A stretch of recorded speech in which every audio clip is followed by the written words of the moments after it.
If you clicked hoping to hear that red light, green light, mingle, or sky Squid Game actually happened, hate to break it to you, you're just playing yourself. That's exactly what creators want, confusion between fiction and fact. But we are not here to play pretend. Today, we are sticking to the brutal reality, digging into the real, horrifying truths that inspired Squid Game. Some are history, some are still happening, but all of them are darker than any children's game you have ever seen. Manga, mind games, and the illusion of choice. You might think Squid Game was a brand new concept. It wasn't.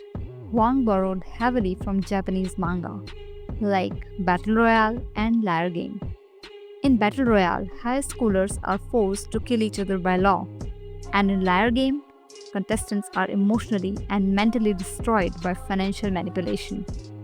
He read these in 2008 during his own financial crisis. He was broke, deep in debt, trying to support his family. He wasn't writing a thriller, he was asking a real question. If someone offered me money to risk my life, would I say no? The answer became Squid Game, a fusion of Korean childhood games and adult desperation. And here's the terrifying truth: the more desperate people are, the less real choice they have. Squid Game is not a game, it's a survival theater.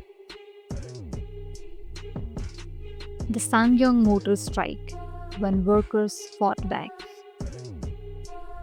Gian's backstory feels familiar for a reason. It's a reflection of one of South Korea's most intense real-life labor wars. In 2009, Ssangyong Motor Company fired nearly 2,600 workers without warning. Overnight, thousands of families were jobless. People who had worked there for decades were shown the door. But instead of backing down, the workers fought back. They took over the factory and held a 77-day sit-in protest, eating scraps, sleeping on concrete. It became a full-on battle. The government sent in riot police, tear gas planes, even helicopters. Workers were beaten. Some attempted suicide. The company was later bailed out. And the workers? Forgotten. Creator Hong Dong-hyuk saw this unfold. He later said this strike was a direct emotional trigger for Squid Game. And in his words, when you lose everything, you don't think, you gamble, you fight. That's what the show gets right. The desperation isn't fiction, it's economics. The organ harvesting rings, not just a plot twist.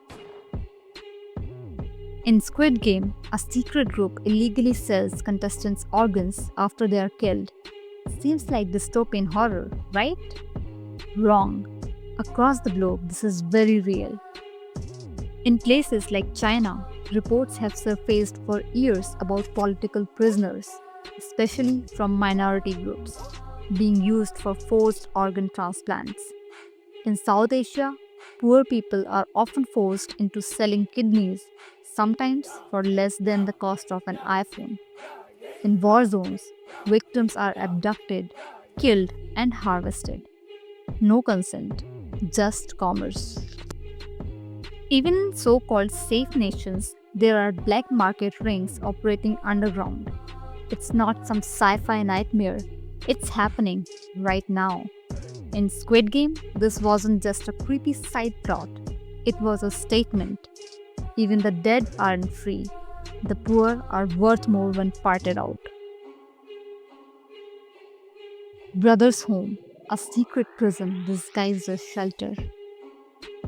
One of the eeriest parallels to Squid Game isn't fiction at all. It's a real life nightmare called Brother's Home. In the 1970s and 80s, South Korea's government operated this place under the label of a welfare center, but inside, it was closer to a prison camp. Thousands of people, including orphans, disabled citizens, and even regular poor folks, were forcibly rounded up from the streets. Why? Because the country was preparing for the 1988 Seoul Olympics and they wanted to clean up the streets.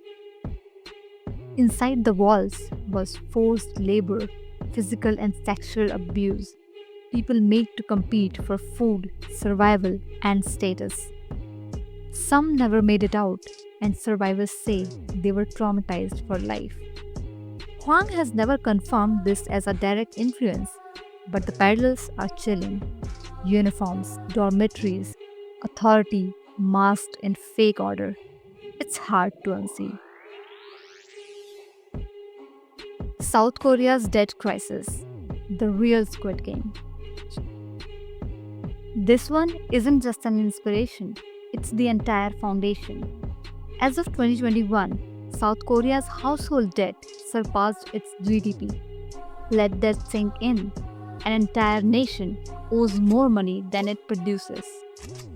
Credit card debt, payday loans, gambling addiction, not as luxuries but as last resorts.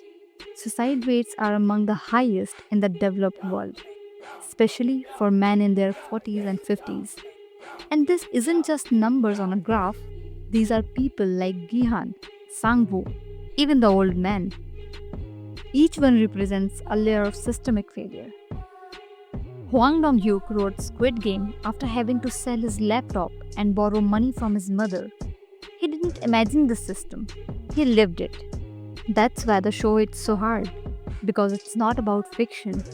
It's about a game that millions are already playing, without the costume, without the cash prize, but with all the consequences.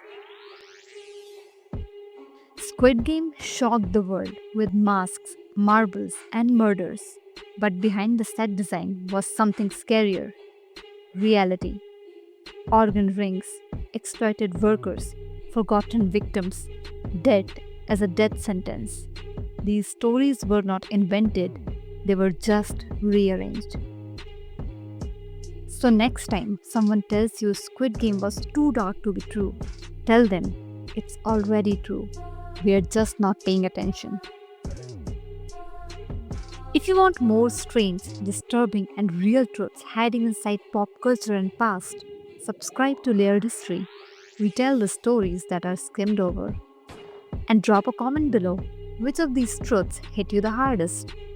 Stay curious, and we'll see you in the next episode.